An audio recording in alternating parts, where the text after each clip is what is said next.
우리 함께 사도신경으로 신앙 고백하시겠습니다. 나는 전능하신 아버지 하나님 천지의 창조주를 믿습니다. 나는 그의 유일하신 아들 우리 주 예수 그리스도를 믿습니다. 그는 성령으로 잉태되어 동정녀 마리아에게서 나시고 본디오 빌라도에게 고난을 받아 십자가에 못 박혀 죽으시고 장사된 지 사흘 만에 죽은 자 가운데서 다시 살아나셨으며 하늘에 오르시어 전능하신 아버지 하나님 우편에 앉아 계시다가 거기로부터 살아있는 자와 죽은 자를 심판하러 오십니다.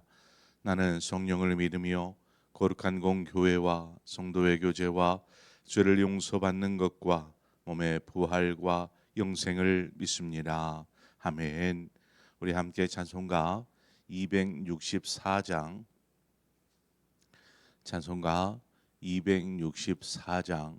정결하게 하는 셈이 나의 앞에 있도다. 우리 함께 찬송하도록 하겠습니다. 찬송가 264장입니다.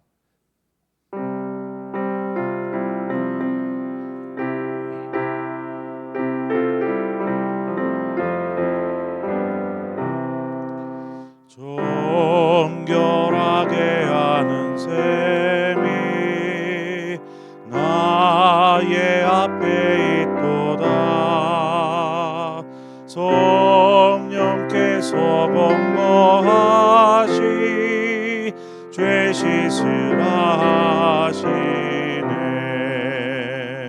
찬양하리 찬양하리 죽임당한 어린 양 주께 영광 돌리어라. 우리 죄를 씻어주셨네. 나의 가는 길이 좁고 내 뜻대로 안 돼도 모든 욕심 다 버리고 주만 따라가겠네. 찬양하리 찬양하리 죽임당한 어린 양 주께 영광 돌리어라. 우리 죄를 씻어주셨네. 나의 마음 제단 위에 불길같이 타올라 영원토록 찬양하며 주께 영광 돌리네. 찬양하리 찬양하리 죽임당한 어린 양 주께 영광 돌리어라. 우리 죄를 씻어주셨네. 한량없는 주의 은혜 나를 용접하셨네. 내가 지은 모든 죄와 허물 용서하셨네. 찬양하리 찬양하리 죽임당한 어린 양 주께 영광 돌리어라. 우리 죄를 씻어주셨네. 성부 하나님께 영광 성자 예수께 영광 성령님께 또한 영광 모두 돌려드리세. 찬양하리 찬양하리 죽임당한 어린 양 영광 돌리어라. 우리 죄를 씻어 주셨네. 아멘. 하나님 말씀 보겠습니다. 역대하 4장 1절에서 10절의 말씀입니다. 역대하 4장 1절에서 10절의 말씀을 우리 한 절씩 교독해서 보겠습니다. 솔로몬이 또 노스로 제단을 만들었으니 길이가 20규빗이요 너비가 20규빗이요 높이가 10규빗이며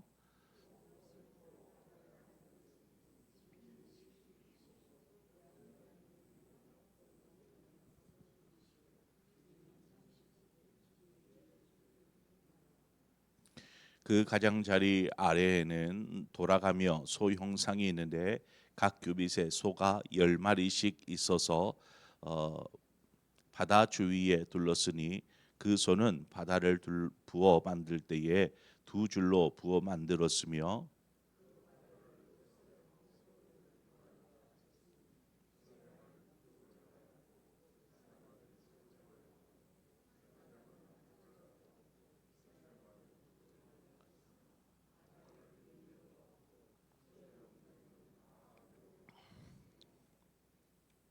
바다의 두께는 한 손 너비만 하고 그 둘레는 잔 둘레와 같이 백합화의 모양으로 만들었으니 그 바다에는 3,000밭을 담겠으며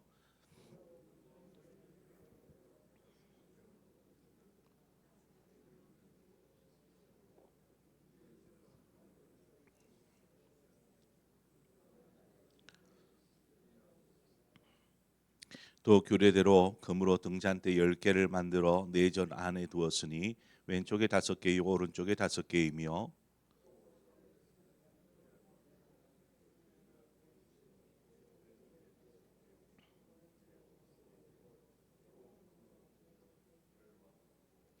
또 제사장의 뜰과 큰 뜰과 뜰 문을 만들고 그 문짝에 놋을 입혔고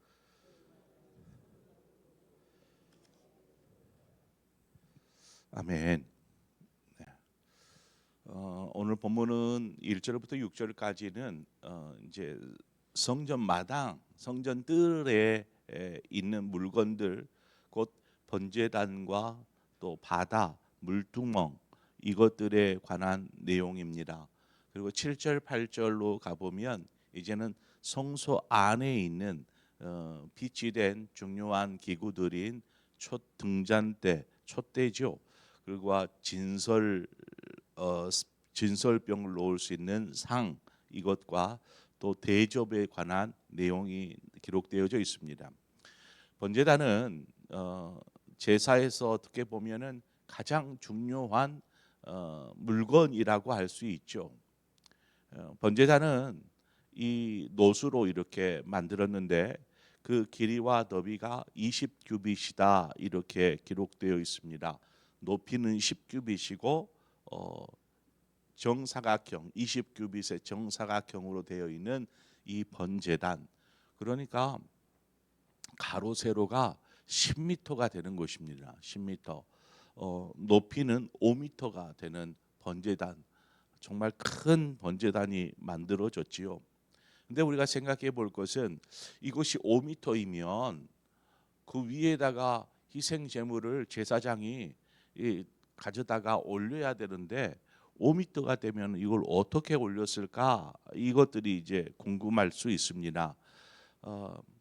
어떻게 하냐면 이제 언덕처럼 경사로를 만들어 가지고 그 번제단 위에까지 제사장이 올라갈 수 있도록 해서 그 위에다가 이제 희생 제물을 각을 뜬 희생 제물을 가져다가 그 위에 올려서 태우게 되는 것이죠. 놋제단의 의미는 무엇일까요? 놋제단, 그것은 범죄한 이스라엘이 희생 제사를 통해서 이렇게 회개와 용서를 통해 하나님과의 관계를 회복하는 의미가 이 놋제단 안에 있습니다. 놋제단의 의미. 우리는 앞서 이제 지성소와 또 그 성전 앞에 있는 두 기둥에 대해서 살폈죠. 지성소는 하나님의 임재에 대한 것이었고, 앞에 있는 두 기둥은 하나님께서 이 성전을 세우시고 그 능력으로 임재 가운데 함께 하신다라는 내용들을 우리가 살폈는데, 그러나 아무나 그런 성전 기둥을 지나 하나님의 임재 가운데로 나아갈 수 있는 것은 아닙니다. 아무나 하나님 앞에 나아갈 수 있는 것은 결코 아닙니다. 어떤 사람이냐? 바로 그 임재 가운데 들어가기 위해서는 바로 희생 제사를 드린 이후에야 비로소 성소 하나님의 임재 가운데로 나아갈 수 있다라는 것입니다. 그래서 놋 제단을 제일 먼저 언급한 이유, 그러니까 지성소 외에 맨 먼저 언급한 이유가 바로 여기에 있습니다. 자, 그렇다면 우리에게 놋 제단은 무엇을 예표하는 것입니까? 놋 제단이 우리의 신앙에 있어서 예표하는 것이 무엇인가? 바로 예수 그리스도의 십자가죠. 십자가에서 주님께서 자신의 몸을 찢기시고 희생 제물이 되어 주셨습니다. 그로 말미암아 우리는 회개와 용서를 통해서 구원의 은혜를 입고 하나님의 임재 앞으로 나아갈 수 있게 된 것입니다. 성전 이제 그 번제단을 지나면 성전에 있는 그 마당에 두 번째 물건인 바다라는 게 나옵니다. 바다. 이것은 모세가 성막을 지을 때에는 이 바다라는 이 물건은 없었습니다. 없었던 물건인데 솔로몬의 성전이 지어지면서 만들어진 물건이 이 바다입니다. 바다, 이거 뭔 뜻일까? 말 그대로 바다입니다. 우리가 바닷가 할 때 바다 있잖아요. 그 바다를 뜻하는 것입니다. 그러니까 이 바다는 어떤 용도냐면 물을 저장해 놓는 그러한 커다란 어떤 접시, 뭐라 그럴까요? 커다란 물 저장 탱크와 같은 것입니다. 커다란 물 저장 시설을 만들었는데 모세의 성막 있을 때에는 그 역할을 물두멍이 했습니다. 물두멍. 모세의 성막 때는 물두멍을 여러 개 두지 않고 하나만 이렇게 만들어서 그것을 통해서 이렇게 사용을 하였는데, 솔로몬의 성전 때는 이처럼 커다란 바다를 만들었습니다.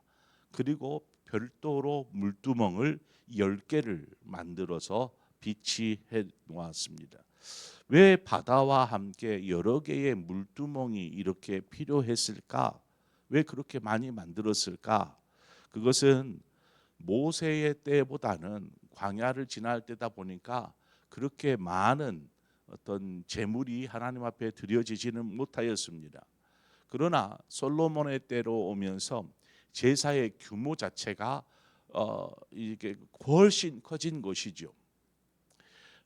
그렇기 때문에 모세의 때에는 그냥 물두멍 하나로 충분했는데 이제는 그걸로는 충당이 안 되는 것입니다. 또 물두멍이 놋으로 만들어져 있다 보니까 얼마나 무겁겠습니까? 무겁기도 할 테지만 이게 크면 그 운반하는 것 자체가 힘들어지는 것이죠. 모세 때는 이거 다 짊어지고 가야 됐으니까 이걸 운반하기가 용이하지 않기 때문에 물두멍이 하나였습니다. 무엇보다도 이 바다와 물두멍을 따로 구별해서 만든 이유는 그 역할을 구분하기 위해서입니다. 어떤 역할을 했었느냐? 바다가 커다란 이렇게 한 5m쯤 되는 커다란 어떤 큰 바다인데, 이 바다에 가득 차 있는 물은 누구를 위해 쓰냐면 제사장들의 정결 예식을 위해서 쓰입니다. 그러니까 제사 드리기에 앞서 제사장들이 씻게 되는데 이 씻을 때 이 바다에 있는 물을 퍼다가 씻게 됩니다. 제사의 규모가 커지다 보니까 수많은 희생 제물이 필요했고, 그런 제사장 혼자서 아닌가 여러 제사장들이 함께 이 희생 제사에 참여를 하게 되는 거죠. 그러니까 물이 얼마나 필요하겠습니까? 그러니까 커다란 바다에 있는 물을 사용해서 제사장들이 정결례식을 하고 난 이후에 제사에 참여하였다라는 것입니다. 자, 그러면 물두멍도 10개나 만들었어요. 10개나. 그럼 물두멍은 어떤 용도의 물을 저장하는 곳일까요? 그것은 바로 희생 제물. 짐승을 잡으면 피가 흐르고 하지 않겠습니까? 이런 짐승의 피를 씻어내는 그러한 용도의 물입니다. 또 이렇게 짐승을 잡으려면 칼도 필요하고 못도 필요하고 많은 것들이 필요하잖아요. 이런 도구들을 이 물두멍에 있는 물로 씻게 됩니다. 그러니까 제사에 사용되는 도구와 제물을 씻는 용도가 바로 이 물두멍 10개에 담겨져 있는 물로 이것들을 사용했던 것이죠. 그러니까 여러 군데 이렇게 10군데 5군데씩 저쪽 5군데씩 만들어 가지고 수시로 막 씻게 하고, 제사장들은 한 곳에서 이렇게 할 수 있도록 큰 바다 하나를 만들어서 설치해 놓은 것이죠. 특히 이제 바다를 만들 때에 동서남북을 바라보는 노쇠로 된 황소 12마리가 만들어져 있는 것을 볼 수 있습니다. 그러니까 노쇠로 된 12마리의 황소가 4마리씩 동서남북하고 그 위에 이제 바다, 이 커다란 대야 같은 것이 올려져 있는 상황인 거죠. 여기에서 황소가 12마리다. 우리가 딱 짐작할 수 있지 않겠습니까? 이것은 이스라엘의 12지파를 상징하는구나. 12지파 하면은 이스라엘 전체를 말합니다. 그러니까 이 황소 12마리는 놋 황소 12마리는 이스라엘 전체를 상징하는 것이고, 또 이것이 황소다 보니까 황소는 뭐 하는 데 사용합니까? 인간의 노동력을 대신해 주는 것이 황소입니다. 일할 때 사용하는 것이죠. 그래서 소는 섬김의 대표적인 가축입니다. 섬김. 그러니까 주인이 끄는 대로 밭 고랑을 갈고 하는 역할을 황소가 하는 것이죠. 그래서 소는 섬김을 대표하는 상징물이다. 이 소들이 이제 안으로 바라보지 않고 바깥 방향으로 사방으로 바라보게 되어 있는 것이죠. 그러니까 이 사방으로 바라본다라는 것은 세상을 향하고 있다라는 것입니다. 그래서 정리를 해보면 이 의미가 무엇이냐? 우리가 그 위에 있는 정결 예식에 사용되어지는 물, 이 정결 예식을 통해서 정결함을 입고 그 다음은 온 세상을 섬기는 그런 하나님의 백성으로, 하나님의 백성이 되어야 한다라는 의미를 이 바다의 구조물을 통해서 지금 의미를 담고 있더라는 것입니다. 요한복음 13장에 보면 주님께서 제자들의 발을 씻는 세족식이 나옵니다. 이 세족식을 하시면서 주님이 뭐라 하시냐면 요한복음 13장 15절에 내가 너희에게 행한 것 같이 너희도 행하려 하여 본을 보였노라. 17절에 가보면 너희가 이것을 행하면 복이 있으리라 말씀합니다. 주님께서 제자들의 발을 깨끗이 씻기신 그 섬김, 이 섬김을 너희가 하면 그것이 복이 될 것이다 라는 것입니다. 우리가 하나님의 자녀로서 세상 가운데서 세상을 받들어 섬기는 것, 이것은 주님께서 행하신 모델을 따라 본을 따라서 행하는 것입니다. 사람들을 섬길 줄 알고 이럴 때에 결국 우리 자신에게 복이 된다라고 말씀하고 있습니다. 7절부터는 이제 성전 안으로 다시 들어갑니다. 성소 안으로 들어가서 성소에 있는 물건에 대해서 이야기하고 있는데, 성소에 금으로 만든 등잔대, 촛대가 10개가 만들어졌습니다. 그전에는 그저 촛대가 하나였는데 이제 솔로몬의 성전 때에는 10개로 늘어났고, 이것을 양쪽에 5개씩 이렇게 설치를 하였고, 그 다음에 떡상도 하나였지만 이제는 10개를 만들어서 동일하게 5개, 5개씩 이렇게 놓았습니다. 그리고 이제 본문에 보면은 금 대접이 또 100개가 만들어졌습니다. 이것은 어떤 용도일까? 아마도 진설병들이 이제 떡상이 10개씩 되니까 이것을 차곡차곡 싸잖아요. 12개를 쌓았습니다. 12지파를 상징해서. 그러니까 이러한 떡들을 매 주마다 바꾸어서 교체를 하기 위해서 그것을 운반하고 보관하고 나르고 올리고 하는 이런 용도의 어떤 금대접이지 않을까. 또 그리고 그 분향단이 있기 때문에 분향단의 재나 이런 것들을 버릴 수 있는 용도의 어떤 금대접으로 볼 수 있습니다. 또 9절에 가보면 이제 제사장의 뜰과 큰 뜰이 나옵니다. 제사장의 뜰과 큰 뜰을 구분하였는데 모세 때에는 뭐 뜰이라고는 한 군데밖에 없었습니다. 번제를 드리던 그 마당, 그 뜰. 그런데 솔로몬의 성전에서는 뜰을 좀 구분해 놓았습니다. 제사장의 뜰과 그 다음에 일반 큰 뜰. 그래서 왜 이렇게 구분을 해 놓았느냐 보면 9절에 그 솔로몬의 성전에서는 이제 제사가 행해지면 그 행해지는 것을 이 큰 뜰에 모여 있는 큰 이제 제사장의 뜰에는 일반인들이 그냥 자유롭게 출입할 수 없는 공간입니다. 제사가 행해지는 곳이기 때문에 그냥 제사를 위한 사람들만 들어오지 이거 안으로 들어올 수 없습니다. 그러나 큰 뜰에는 누구든지 올 수 있습니다. 큰 뜰에서 오면 제사를 드리는 광경들을 목격할 수 있죠. 볼 수가 있는 것입니다. 근데 그렇게 해서 큰 뜰에 와서 제사가 다른 사람의 제사이든지 뭔 제사이든지 함께 참여할 수 있는, 그래서 명절이 되거나 어떤 유월절 또 무슨 절기가 되면 이제 이스라엘 사람들이 다 이 제사를 드리게 모이잖아요. 그때에 함께 국가적인 제사가 이루어지면 함께 모두가 그 큰 뜰에 모이는 것입니다. 제사장들은 제사장대로 제사를 드리고 백성들은 큰 뜰에 모여서 그 제사에 함께 동참하고 참여할 수 있게 만든 것이 바로 이 의미입니다. 오늘 우리가 이제 마당에 있는 것들과 또 더불어서 성소에 있는 것들을 우리가 살폈는데, 우리가 하나님 앞에 나아가기 위해서 하나님 예수 그리스도의 구속의 은혜, 그 희생의 제사를 통해서 우리가 하나님께로 나아갈 수 있는, 그래서 하나님의 임재 가운데서 하나님과 교제 나눌 수 있는 놀라운 은혜를 받은 우리인 줄 믿습니다. 더불어서 하나님의 자녀된 우리에게 이제는 너희가 세상을 향하여서 나아가 세상을 변화시키는 빛이 되는 저들 가운데서 섬김을 다하는 삶을 살라. 그것이 바로 너희에게 복이라 말씀하고 있습니다.